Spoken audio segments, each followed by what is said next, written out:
Alors je reviens sur le christianisme et la question de l'idolâtrie, le culte des images, etc. J'ai suivi encore quelques émissions à ce sujet, toujours pour alimenter mon propos, ou pour même le susciter, et on nous donne de grandes explications chez les chrétiens, chez les catholiques notamment, quant au culte rendu à la Vierge, etc., le culte des images. L'idolâtrie, on nous explique que le mot idole, ça renvoie à l'image, le culte de l'image, littéralement. Alors, on nous dit aussi que le Lévitique condamne toute fabrication de façon de tailler des images, chapitre 26 notamment. Alors, où est-ce que je veux en venir? Ce qui va d'ailleurs faire l'objet probablement d'un prochain café philo. Et je vous rappelle d'ailleurs que nous avons organisé un café philo récemment. Nous n'étions que 3. Donc on a respecté, un peu comme dans les émissions C'est dans l'air, ne pas être plus de 3 dans une salle, en gardant les distances, bien sûr. Et je vois là un problème très grave. Alors on sait que les Israélites étaient tentés par l'idolâtrie. Attention, j'ai bien précisé l'idolâtrie. Je ne parle pas de la question des dieux étrangers. Je parle de la façon de représenter Yahvé sous la forme, par exemple, d'un veau. Les fameux veaux qui sont installés dans le royaume d'Israël, aux extrémités, notamment à Dan et à Bethel. Donc ils ont cette démarche. Et cette démarche, elle est reprise de facto par les chrétiens, par les catholiques. Donc il y a une filiation. L'idolâtrie est une filiation entre les Israélites et les catholiques. L'idolâtrie au sens que je l'entends, c'est-à-dire on s'adresse à un Dieu qui, lui,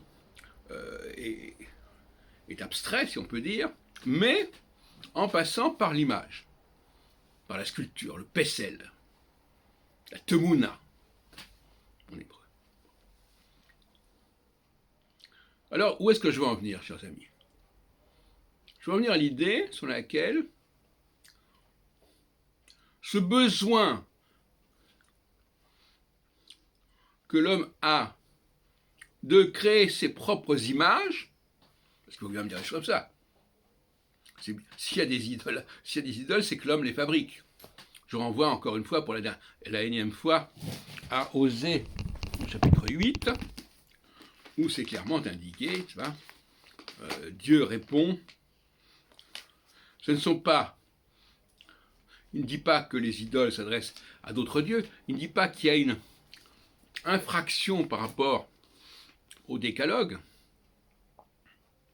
Et d'ailleurs, entre parenthèses, c'est une lacune du décalogue. Le décalogue ne dit pas tu ne feras pas d'image pour représenter Dieu. Il dit simplement tu n'aimeras pas d'autres dieux que moi. Donc l'Israélite, lui, il représente les dieux, ce Dieu comme il l'entend, mais ce Dieu, il ne remet pas en question sa spécificité. Donc il est en règle par rapport au décalogue, soi-disant. Oui. Même si ça apparaît ailleurs, etc. Donc, on notera, c'est pour ça que je dis que le décalogue est quelque chose qui est l'héritage des Israélites, qui se sont bien gardés de dénoncer l'utilisation des images et des idoles dans les commandements. Où est-ce que je veux en venir? À l'idée, ce que j'appelle la troisième création, que les hommes, à un moment donné, éprouvent le besoin de créer quelque chose, d'apporter leur contribution, en quelque sorte. Ils disent à Dieu, oui, très bien, mais nous, on veut quand même créer quelque chose en ton honneur. Et donc, on crée une idole. On crée une image. C'est le basculement de la deuxième à la troisième création.